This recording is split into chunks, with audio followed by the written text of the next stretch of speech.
আসসালামু আলাইকুম। ধরেন আপনি পরীক্ষার হলে আছেন এবং এটা আপনার আনসার স্ক্রিপ্ট, এটাতে আপনি আনসার লিখবেন এবং এটাতে আপনি আনসার লিখলেন, 1 নম্বর আনসার, 2 নম্বর আনসার, 3 নম্বর আনসার, কিছু একটা আপনি লিখলেন আনসারগুলো। এখন পরীক্ষার হলে থাকাকালীন সময় আপনার মনে হলো আপনি 2 নম্বর প্রশ্নের উত্তর ভুল লিখছেন, আপনি কি করতে পারবেন?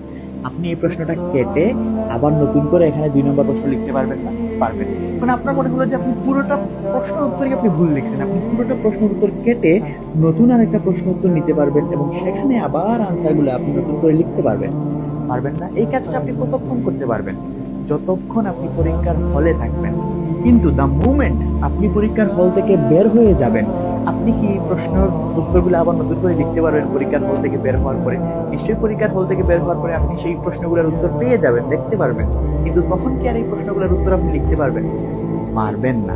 ঠিক একইভাবে আপনি যখনই আপনার কাছে এই দুনিয়াতে আপনার কাছে একটা স্ক্রিপ্ট আছে, আনসার স্ক্রিপ্ট, এটাতে আপনি আনসার লিখবেন। এখন আপনি যদি ধরেন আপনি লিখছেন, আপনার কাজ করছেন, আপনি গুনাহের কাজ করছেন, গুনাহ করছেন, ধরেন আপনি 2 নম্বরে গুনাহ করছেন, 3 নম্বরে, এরকম আপনি কাজ করছেন।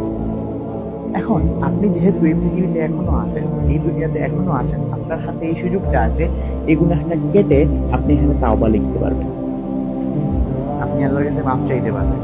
এই গুনাহের জন্য আপনি কেটে এখানে আপনি তাওবা করতে পারবেন, মাফ চাইতে পারবেন আল্লাহর কাছে। কিন্তু দ্য মুমেন্ট আপনি পরীক্ষার হল থেকে বের হয়ে যাবেন, এই দুনিয়া থেকে চলে যাবেন, কবরে চলে যাবেন, তখন আপনি নিশ্চয়ই বুঝতে পারবেন আপনার রব কে ছিল, আপনি কি কি কি ভুল করছেন, আপনি তখন বুঝতে পারবেন। কিন্তু তখন কি আর ফিরে আসে এই আনসার স্ক্রিপ্টটাকে কেটে নতুন করে আরেকটা আনসার স্ক্রিপ্টে লিখতে পারবেন? আপনি পারবেন না। আপনার হাতে এই সুযোগটা থাকবে না। কিন্তু এখন এই সুযোগটা আছে।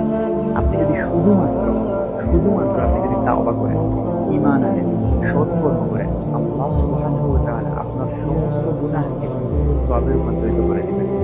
কেন দেরি করবেন? তাওবা করেন, ঈমান আনেন, সৎ কর্ম করেন, তাড়াতাড়ি।